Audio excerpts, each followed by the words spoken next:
తెలియదు. ఇప్పుడు నేను కనబడింది ఇప్పుడు నాకంటే ఏజ్ తక్కువ ఉన్నాడు, లేకపోతే నా తర్వాత ఇండస్ట్రీకి అసిస్టెంట్గా జాయిన్ అయ్యి ఇప్పుడు డైరెక్టర్ అయిపోయి హైలీ టాలెంటెడ్ డైరెక్టర్స్ అయిన తర్వాత అన్న చంటన్న బాగున్నావా అని పలకరించేవాళ్ళు కొంతమంది ఉంటారు. నేనేమనుకుంటా అంటే రెండు సినిమాలు హిట్ కొట్టారు కదా అన్న చంటన్న అనేప్పుడు మనం ఏం ఫీల్ అవుతాం, భయ్యా ఎలా ఉన్నారంటాం. ఇప్పుడు భయ్యా ఎలా ఉన్నారని మనం పిలిచిన తర్వాత భయ్యా అవసరం లేదన్నా, నన్ను ఏదో పేరుతో నాకున్న పేరుతో పిలువ అంటాడు. అలా కాదు భయ్యా నేను లేదు వద్దన్నానా అంటాడు. ఇప్పుడు మనం పేరుతోటి పిలవడం మొదలెట్టాం. ఈ పక్కన ఉంటారు కొంతమంది. ఇప్పుడు ఈ డైరెక్టర్కి నాకు జరిగిన కాన్వర్జేషన్ వీళ్ళకి తెలియదు.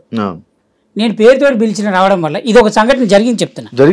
జరిగింది నేను పేరుతో పిలవడం వల్ల ఈ పక్కన టీం హర్ట్ అయిందంట, అందుకని క్యారెక్టర్ తీసేశారు. ఇంకా గొప్ప విషయం చెప్తా, ఒక డైరెక్టర్ ఒక సినిమాలో కమిట్ అయిన తర్వాత ఒక డైరెక్టర్ ఫాదర్ అక్కడ కూర్చొని ఉన్నారు.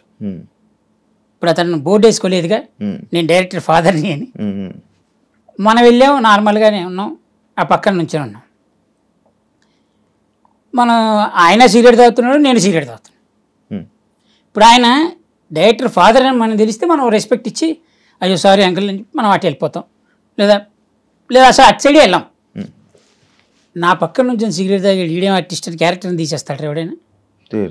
జరిగింది పెద్ద సినిమా ఇది పెద్ద ఇలా చాలా జరిగాయి. నా ఒక్కడికి కాదు, ప్రతి ఆర్టిస్ట్కి జరుగుతాయి. ఇంకా ఏంటంటే భజన కొట్టినంతసేపు నువ్వు ఎన్ని లంగా లఫూట్ పనులు చేసినా యు ఆర్ గ్రేట్. భజన కొట్టకపోయి నువ్వు ఒక్క మంచి పని చేసినా అది వాడికి నచ్చలేదు అనుకోరా, నీ అంత గలీజ్గా ఇంకోలేడు. ఇది ఆర్టిస్ట్ లైఫ్.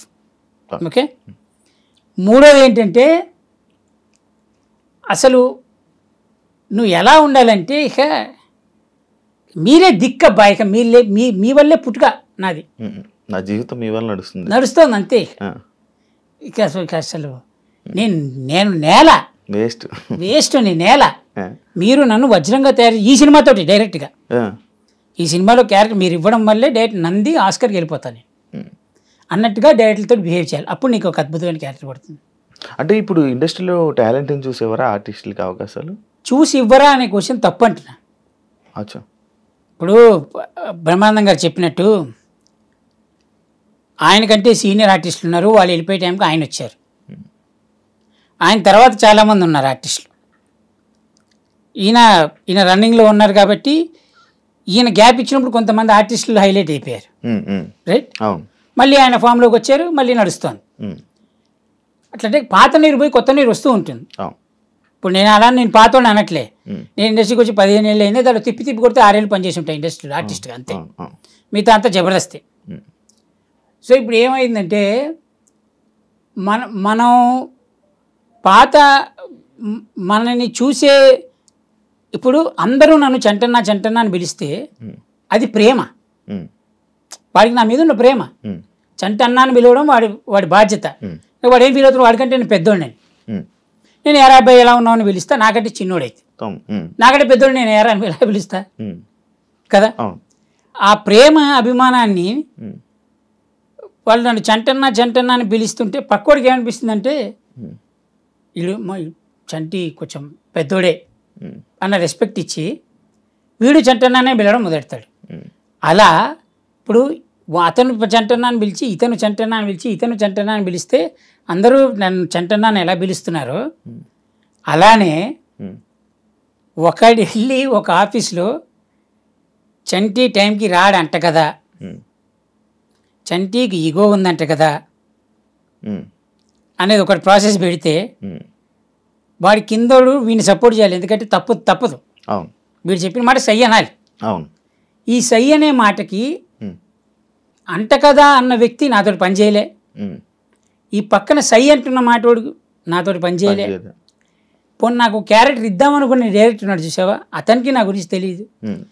వీళ్ళు ముగ్గురు చెప్పడం వల్ల ఆ డైరెక్టర్ ఇవ్వాలనే ఇది కూడా పోయిందిగా. అలా ఎన్ని సినిమాలు పోయి ఉంటాయి నాకు. అందుకే నన్ను ఇండస్ట్రీ ఆపేసి జబర్దస్త్కి మళ్ళీ వెళ్ళడానికి కారణం అంటే ఒకనొక టైంలో ఇలా నడుస్తుంది, సినిమాల్లోకి వెళ్ళావు, మంచి నడుస్తుంది, సడన్గా సినిమాలు ఆపేసి మళ్ళీ జబర్దస్త్ వైపు తిరిగావు. అదే చెప్తున్నా.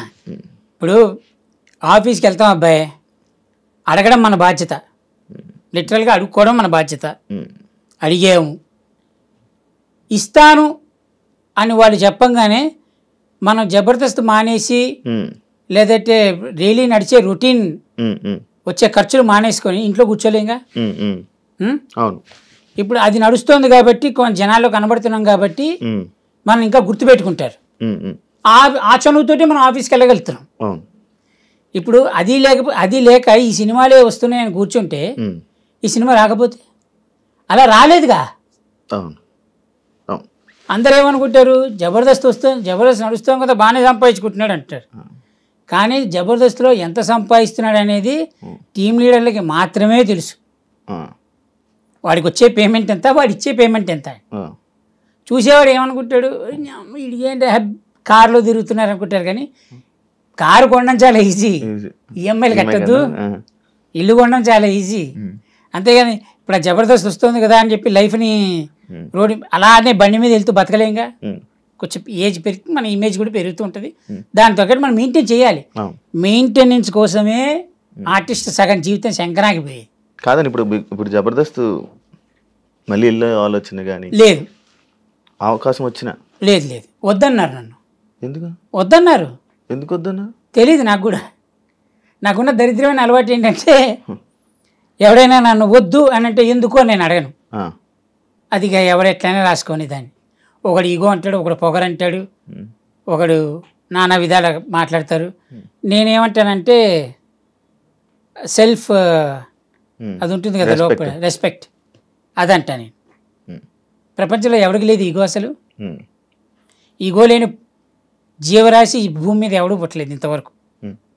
ఈగో లేని జీవరాశి భూమి మీద ఏ పుట్టగా లేదు. ఏదో ఒక చిన్న దాంట్లో కనిపిస్తుంది ఉంటుంది.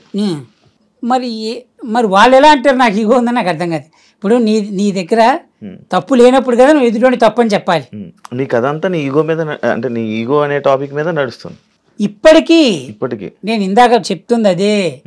నేను ఒంటి మీద వేసుకున్న వస్త్రం మీద ఒట్టేసి చెబుతున్నా, నాకు ఈగో ఉందని ప్రచారం చేసి ఈ ప్రచారం వల్ల నేను నష్టపోయిన ఎంతైతే నష్టపోయానో ఈ నష్టానికి కారణమైన ప్రతి ఒక్కడు నేను నమ్మే భగవంతుడి వల్ల సర్వనాశనం అయిపోవాలి. అది నేను భగవంతుడిని కోరుకునేది. నేను బతికుండగానే అది చూసి చచ్చిపోవాలి. ఇంకో జన్మెత్తి వాడి ఈ పాపం క్యారీ వద్దు. నా కళ్ళ ముందే వాడి నాశనం అయిపోవాలి. ఇండస్ట్రీలో సెంటర్కి శత్రువులు ఉన్నారా? శత్రువులు ఉన్నారా అంటే పబ్లిసిటీ చేసినోడు తెలియాలి. అది నేను ఫ్రెండా శత్రువునా? పబ్లిసిటీ చేసినాడే శత్రువు. That's it. ఇప్పుడు నీకు పెద్ద సెలబ్రిటీ ఇంటర్వ్యూ ఇస్తానాడు అబ్బాయి, నువ్వు ఎంత ప్రిపేర్ అవుతారా? నువ్వు రేపు పొద్దున సెలబ్రిటీ ఇంటర్వ్యూ చేస్తానంటే ఈరోజు రాత్రికి మొత్తం బ్రీఫ్ చేసుకుంటావు. నువ్వు క్వశ్చన్ రాసుకొని దాన్ని మళ్ళీ రెక్టిఫై చేసుకొని, ఒకవేళ పొరపాటున మనం ఏమన్నా పదాలు ఏమైనా తేడాలు ఉన్నాయా అని కూడా అనుకొని టక్కున రేపొద్దున ఆ సెలబ్రిటీ రాలేదు, నువ్వేమనుకుంటావు, బాగా మిస్ అయిపోయాడు అనుకుంటావు. కానీ నీకు ఒక ఇన్ఫర్మేషన్ వచ్చింది, ఆ సెలబ్రిటీకి నీతో ఇంటర్వ్యూ చేయించుకోవద్దు అని ఒకటి చెప్పాడని. నీకు ఎవడి మీద కోపం? చెప్పినోడి మీద. అలా ఎలా ఉంటుంది చెప్పినోడి మీద? ఫస్ట్ ఆడు ఎందుకు చెప్పాలి అని ఉంటుంది కదా. ఇప్పుడు సెలబ్రిటీ మీద కాదు కదా కోపం నీకు. అంటే నీకు రావాలి ఈ రోజు జరగాల్సిన నీ ఫుడ్, ఈ సెలబ్రిటీ వల్ల నీకు ఇంటర్వ్యూ అయితే ఇది హై రేంజ్కి వెళ్తుంది. అంత పెద్ద సెలబ్రిటీ నువ్వు ఇంటర్వ్యూ చేసావని నీ గురించి జనాల్లో చూస్తారు, రేటింగ్ పెరుగుతుంది, నీకు కాస్త డబ్బు ముడుతుంది. రైట్? ఇప్పుడు చెప్పినోడు ప్రత్యక్షంగా చెప్పాడా? నీ ముందు చెప్పాడా? లేదు. పరోక్షంగా అయితే చేశాడుగా. అంటే నీకు జరగాల్సిన నీ ఫ్యూచర్ టెన్స్లో జరగాల్సిన ఒక అద్భుతమైన కార్యక్రమాలకి అడ్డం పెద్ద అడ్డం వేసాడుగా ఇక్కడ. మరి వాడు బాగుండాలని నువ్వు ఎందుకు కోరుకుంటావు? లేదు. సింపుల్.